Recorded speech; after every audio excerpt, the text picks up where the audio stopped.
और फिलहाल आपको दिखाते हैं वीरेंद्र सचदेवा, दिल्ली बीजेपी के अध्यक्ष, एबीपी न्यूज संवाददाता अंकित गुप्ता से उन्होंने की खास बातचीत। जरा सुन लीजिए क्या कह रहे हैं। चलिए, वीरेंद्र सचदेवा जी मेरे साथ में। वीरेंद्र जी, शुरुआती रुझान में तो बीजेपी बहुत अच्छा प्रदर्शन करती हुई नजर आ रही है। मैं इन रुझानों का स्वागत करता हूं, हमारी आशा के अनुरूप है, लेकिन परिणाम आने की प्रतीक्षा करेंगे। और जनता ने जो विश्वास हमें लगता है दिया है, हम डबल इंजन की सरकार बनाने में सफल। क्या फैक्टर्स क्या है, क्या आप मानते हैं? क्योंकि अरविंद केजरीवाल लगातार यही कह रहे थे कि हमने तो जनता को बहुत सुविधाएं दे दी हैं। नहीं, फैक्टर सिर्फ भ्रष्टाचार है। दिल्ली के मुद्दों पर चुनाव लड़ा गया है और अरविंद केजरीवाल उन मुद्दों से भाग रहे थे। हमने भ्रष्टाचार की बात की, शराब घोटाले की बात की, शीश महल की बात की, टूटी हुई सड़कों की बात की, सीवेज ओवरफ्लो की बात की, साफ सफाई की बात की, गंदे पानी की बात की। इन बातों को कोई जवाब अरविंद केजरीवाल के पास है नहीं। उन्होंने तो बहुत आरोप लगा रही चुनाव आयोग से लेकर के आप लोगों के ऊपर भी। वो दिखाता है कि हार और निराशा जो है आदमी के दिमाग पे कैसा असर करती है। वो कल आम आदमी पार्टी के नेताओं के चेहरे पर दिखा है।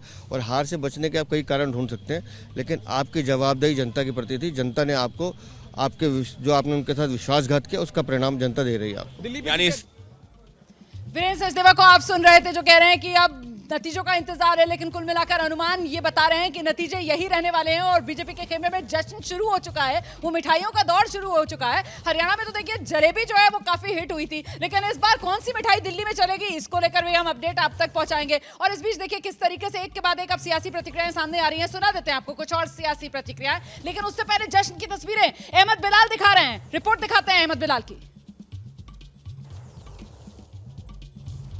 भारतीय जनता पार्टी दिल्ली विधानसभा चुनाव के शुरुआती रुझानों में बीजेपी को बढ़त मिलने के बाद गोल मार्केट के काउंटिंग सेंटर के बाहर बीजेपी के समर्थकों का जमावड़ा जो है वो अब शुरू हो गया है। और यहाँ पर भारतीय जनता पार्टी के समर्थन में नारेबाजी जो है वो यहाँ पर साफ तौर पे देखी जा सकती है। और आरके पुरम से अनिल कुमार शर्मा के आगे चलने के बाद उनके जो समर्थक है वो यहाँ पर इकट्ठा हैं और उनके समर्थन में नारे जो है वो यहाँ पर लगाए जा रहे हैं। इसके अलावा बीजेपी के अलग अलग जो प्रत्याशी हैं उनके जो शुरुआती रुझान है उनको बढ़त मिलने के बाद जो है वो यहाँ पर लोग जो है वो इकट्ठा हुए हैं, किसके समर्थन में आए हैं और इसकी उम्मीद कर रहे थे।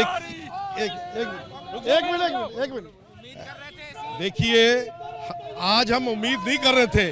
ये दिल्ली पूरी जानती थी कि इस आपदा को हटाना है और भारतीय जनता पार्टी को दिल्ली में लाना है। यही उम्मीद कर रहे थे। इससे भी सर, इससे ज्यादा उम्मीद करें और 50 से कम से कम 55 सीटें आएगी बीजेपी की। लेकिन अभी तो ये शुरुआती रुझान है ना, अभी आंकड़े तो स्टेबल। हर बार आपने देखा होगा, पिछले 2 बार के चुनाव देखे, शुरुआती रुझान में आपदा आगे रहती थी, लेकिन पहले बूथ से ही बीजेपी आ गए और इस बार आपदा को हटाएंगे। सुबह खत्म हो रहा है। देखिए, दिल्ली में परवेश वर्मा की सरकार, परवेश वर्मा जी के अंडर सरकार बनने जा रही है। यही उम्मीद कर रहे थे।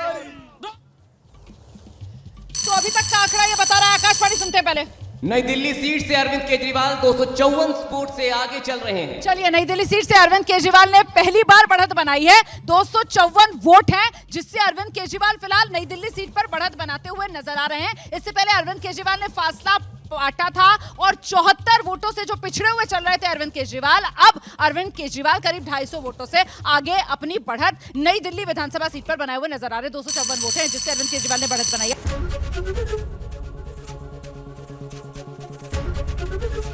एबीपी गंगा, खबर आपकी, जुबान आपकी।